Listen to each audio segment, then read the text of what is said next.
All the great educationalists from that time have been influenced by Rousseau, and it wasn't all bad.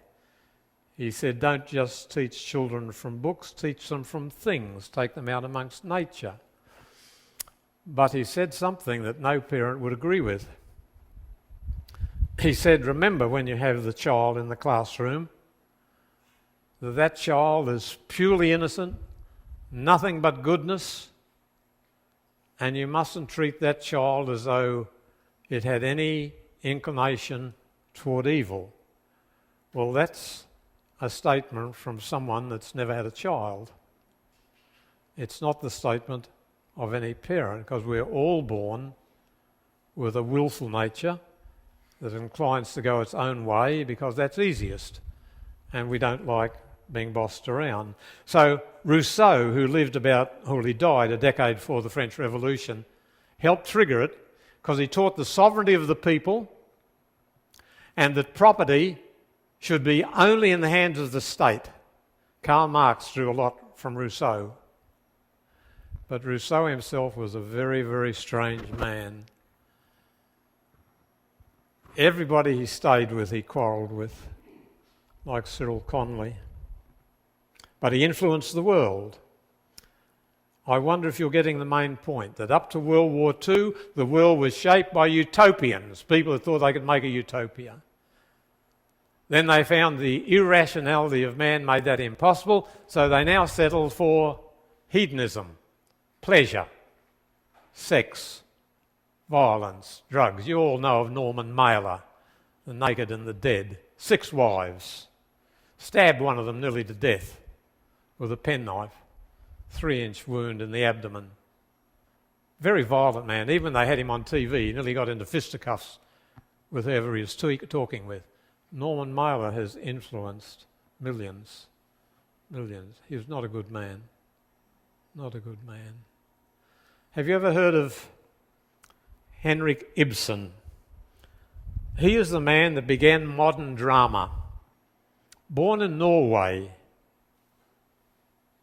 in a part of the land where there were still wolves and a lot of superstition and a lot of cruelty. And he had a terrible childhood. And all the rest of his life he seemed to be fighting back rage. But he wrote plays telling people they must rebel against the traditions of the time. They must rebel against the rules. They must fulfill their own desires. In other words, permissiveness. And he became a worldwide figure, given an honorary doctorate. Like many of these intellectuals, he knew what it was to have one or more illegitimate children, whom he thereafter just ignored. It's interesting, if you read about Tolstoy, if you read about Brecht, if you read about Ibsen, read about Rousseau, so many of these intellectuals, they tell you how to raise children, but they didn't care less what happened to their own. Yeah. Have you ever heard the name Kenneth Tynan?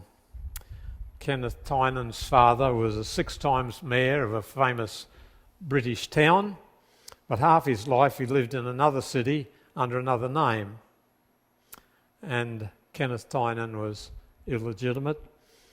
He grew up determined to change the stage, and he invented one of the most famous revues, R-E-V-U-E, ever known, O Calcutta, which pictured lots of naked men and women, and it grossed about $350 million from the world stage.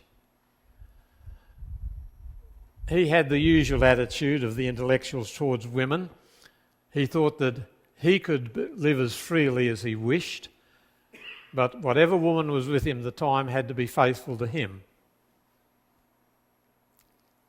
Kenneth Tynan, in one sense a very sad figure, because having made sex his god, he died early, and no one today thinks of him with much esteem.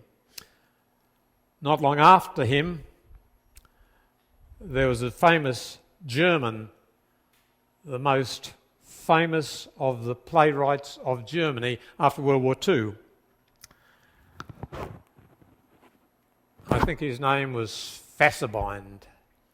He died at 37 after living on 100 cigarettes a day, super drugs, women ad nauseum.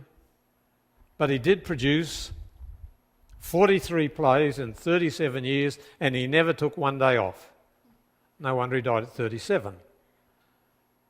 Leslie Weatherhead, who was once minister at Westminster Chapel of England, said a man that doesn't ever keep the Sabbath, all the days he should have spent Sabbath keeping, he's going to spend resting in the grave because he'll die early. And this famous man died early. Tolstoy, we've all heard of, War and Peace. That's the book that many people have on their library shelves, but they never read it. It's too big. Tolstoy was born an aristocrat with 4,000 acres and 330 slaves. Only they called them serfs. He went into the army and caroused with Cossack women, drunkenness, gambling, but his conscience needled him all the time. He did have a conscience.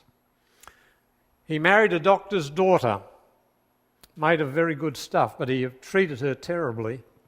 He insisted she read his diaries of his pre-marriage days, and she was upset by finding she'd married a sexual monster. All his sexual escapades recorded in the diary that he made her read. Theirs is one of the most terrible marriages of history, perhaps only matched by Job's marriage and Socrates' marriage, and maybe Wesley's marriage. Wesley's wife pulled him around the room by his greying hair. Yeah. When she left, he said, "I did not send her away, I'll not recall her." Yeah.